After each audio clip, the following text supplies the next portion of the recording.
मान लीजिए कि आपके पास अपक्रिया क्या है, तो रासायनिक अपक्रिया को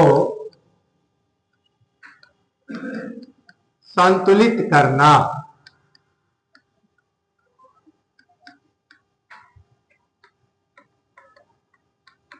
संतुलित करना। अब आप रासायनिक अपक्रिया को संतुलित करेंगे। जैसे मान लीजिए कि आपने एक समीकरण लिखा कि हाइड्रोजन और ऑक्सीजन, तो हाइड्रोजन नाम लेते ही क्या दिमाग में आएगा? H नहीं, H तो प्रतीक है, H2। ऑक्सीजन नाम लेते ही दिमाग में क्या आएगा? O नहीं, O उसका सिंबल है, प्रतीक है। जब भी अपक्रिया में लिखेंगे तो अस्थायी रूप उसका आणविक रूप लिखेंगे। मिलके क्या बनाए? जल। और जल का फार्मूला क्या है? H2O। क्लियर? अब ये ध्यान दीजिए, इधर हाइड्रोजन के दो परमाणु, इधर हाइड्रोजन के दो परमाणु, तो हाइड्रोजन तो संतुलित है। ऑक्सीजन का इधर दो परमाणु, ऑक्सीजन का इधर एक परमाणु है। अब अगर मैं इधर दो कर दूं तो ये जल का फार्मूला ही नहीं रहा, ये तो बन गया क्या? Hydrogen peroxide. क्या बन गया? तो ऐसे बैलेंस करने से तो आपका पदार्थ ही अलग हो गया।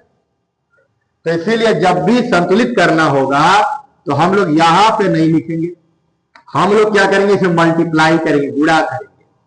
तो दो परमाणु है तो हमने कितने से मल्टीप्लाई कर दिया? तो हमारा ऑक्सीजन भी दो हो गया और हाइड्रोजन कितना हो गया? दो दूना चार हो गया। लेकिन इधर हाइड्रोजन तो क्या है? दो ही है। तो मैं अगर यहां चार लिख दूं तब तो यह हाइड्रोजन ही नहीं रहा, क्योंकि हाइड्रोजन के एक अणु में दो परमाणु होते हैं, यहां चार दिख रहा है, तो हाइड्रोजन का गलत हो गया। तो जब भी हम लोग कुछ भी बैलेंस करना होगा उसकी आणविक अवस्था में कोई चेंजिंग क्या करेंगे? जैसे हाइड्रोजन है, यहां दो दूना चार हुआ तो यहां भी दो से गुणा कर ले, कितना हो जाएगा? चार। तो इस तरह से समीकरण क्या हो जाएगा? ये संतुलित हो जाएगा। तो ये अपक्रिया क्या है? आपकी संतुलित अपक्रिया है। उपरोक्त समीकरण संतुलित रासायनिक समीकरण है। बात समझ आ रही है? दूसरा ऐसे लिखा जाए, मान लीजिए किया हाइड्रोजन, चलिए वह क्लोरीन परस्पर अपक्रिया करके क्या बनाएंगे?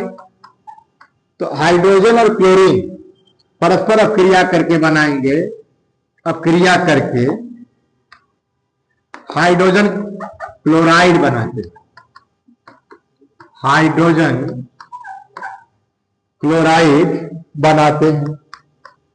अब आपको पता है, अब अगर मान लीजिए ऐसे कहीं लिखा है, इसको समीकरण फॉर्मेट में लिखना है, तो कौन अपक्रिया कर रहा? पहले ध्यान दीजिए, हाइड्रोजन।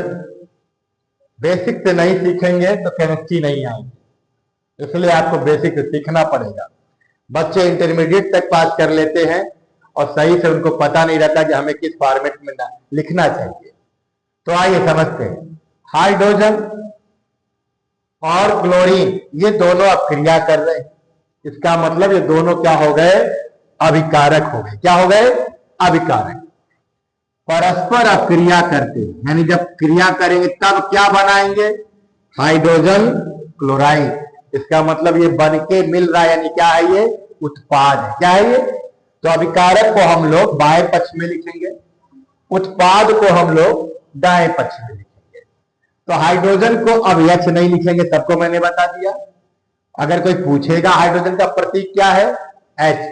बट हाइड्रोजन अणु क्यों यहां लिखेंगे? क्योंकि समीकरण में उसकी अस्थायी अवस्था लिखेंगे और वो पाया जाएगा आणविक रूप में।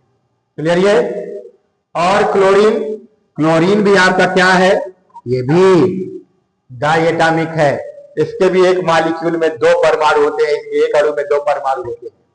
इसका भी प्रतीक Cl है, बट रिएक्शन में Cl नहीं लिखा जाएगा, रिएक्शन में क्या लिखा जाएगा, Cl2। बात समझ में आ रही है। अब ये दोनों क्रिया करते तो बीच में क्या निशान लगाया, प्लस का। अब ये दोनों मिलके क्या बनाते हैं, तो बना क्या रहे, हाइड्रोजन क्लोराइड।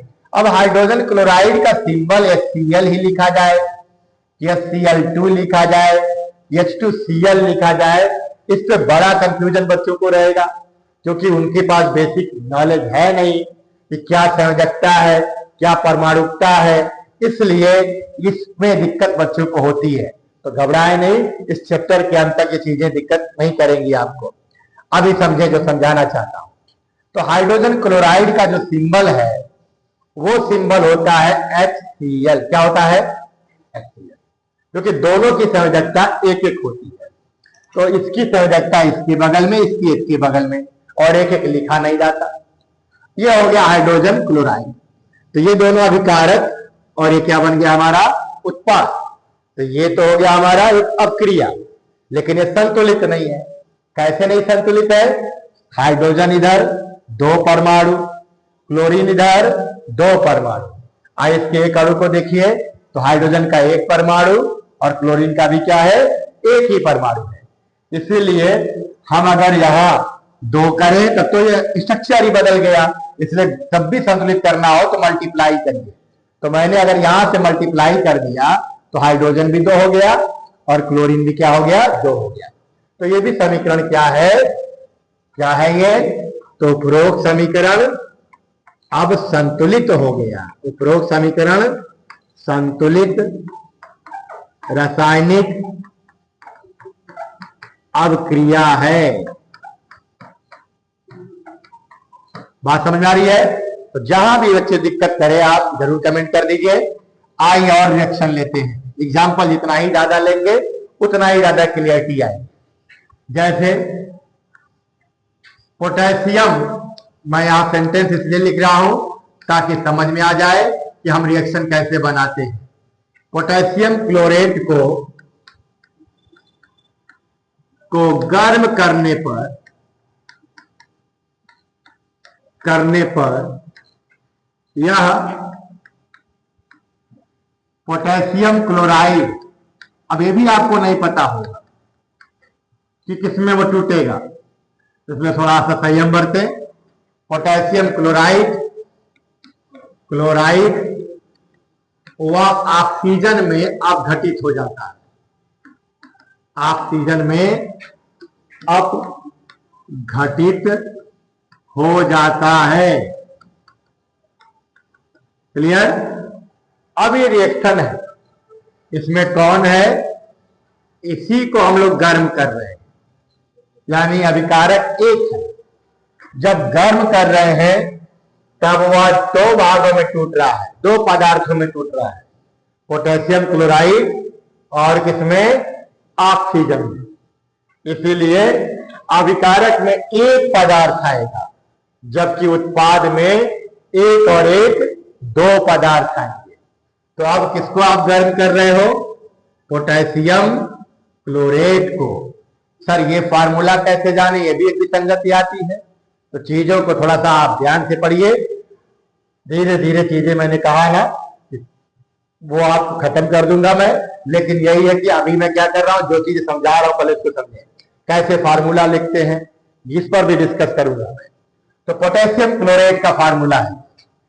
अब ये पोटेशियम क्लोरेट को हम लोग क्या कर रहे हैं, गर्म, ये डेल्टा हीट का चिन्ह होता है, आप ऐसे भी लिख सकते हो और ये साइन भी बना सकते हो। अब गर्म कर रहे हैं तो किसमें टूट रहा है, पोटेशियम क्लोराइड। क्लोराइड जब भी कहे तो Cl, और पोटेशियम का है तो उसके पहले K, क्योंकि पोटेशियम का सिंबल क्या होता है, K होता है। तो ये क्या हो गया, ये हो गया पोटेशियम क्लोराइड। और किसमें टूट रहा है, ऑक्सीजन में। तो ऑक्सीजन के लिए क्या लिखो बच्चों, OQ2। सबको पता होगा क्या लिखना है, O2। अब ये टूट गया तो ये हमारा क्या है, अभिकारक, और ये क्या बन गया आपका, उत्पाद, और ये क्या कहलाएगा, रासायनिक समीकरण। अब ये रासायनिक समीकरण को थोड़ा ध्यान दो, तो यहां पे पोटेशियम 1, यहां भी पोटेशियम 1, क्लोरीन 1, क्लोरीन 1, लेकिन ऑक्सीजन 3 और यहां ऑक्सीजन कितना है? 2 है। इसका मतलब ये संतुलित नहीं है। और बहुत सारी जानकारी लेने के लिए, इस क्रिया में बहुत कुछ बताती है, उसकी जानकारी लेने के लिए हमें क्या करना पड़ेगा? इनको बैलेंस रखना पड़ेगा। तो बैलेंस कैसे करें? तो पहले देखें जो बैलेंस है तो उसको आप छुओ ही नहीं, पहले उसको देखो जो बैलेंस नहीं है। तो कौन इसमें बैलेंस नहीं है? ऑक्सीजन। कौन नहीं बैलेंस है? यहां कितना परमाणु है और यहां कितना परमाणु है? तो आप क्या करो, ऐसी गुणा ही करना है आपको, परमाणुता बदलनी नहीं है। तो ऐसी संख्या से गुणा करो कि ये ऑक्सीजन के बराबर हो जाए। सर ऐसा क्या हो सकता है? और ये 3 है वो 2 है, तो हम इधर किससे गुणा कर दें तो कितना हो गया, और इधर कितने से गुणा कर दें? अब दोनों बराबर हुए कि नहीं? तो ऑक्सीजन हमारा क्या हो गया? बैलेंस हो गया। सर लेकिन वो तो बैलेंस हो गया, लेकिन ये आप बिगड़ गया। पोटेशियम कितना हो गया? 2। क्लोरीन कितना हो गया? और सर इधर एक ही है। अरे तो क्या करना, इसमें भी कर देते गुणा। अब कितना पोटेशियम हो गया, कितना क्लोरीन हो गया? क्या दोनों तरफ बराबर हो गया कि नहीं हो गया? तो अब ऐसे देखा जाए, पोटेशियम 2, यहां भी 2, क्लोरीन 2, यहां भी 2, क्लोरीन 2, 3 6 ऑक्सीजन, यहां भी 3 दूना। तो ये समीकरण क्या हो गया आपका? संतुलित हो गया। तो उपरोक्त समीकरण संतुलित रासायनिक अभिक्रिया। बात समझ आ रही है? एक एग्जाम्पल और मैं ले लेता हूं, ठीक है। हमने क्या किया कि बेरियम क्लोराइड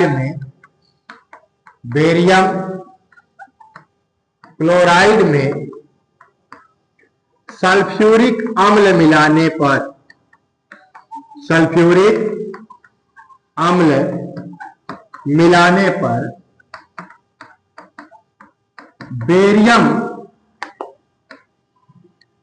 बेरियम सल्फेट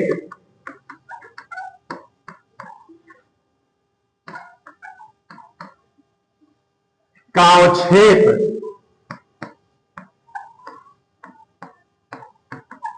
व हाइड्रोजन क्लोराइड प्राप्त होता है। अवक्षेप व हाइड्रोजन क्लोराइड प्राप्त होता है। अब देखो बच्चों, किसी भी रिएक्शन को लिखने के लिए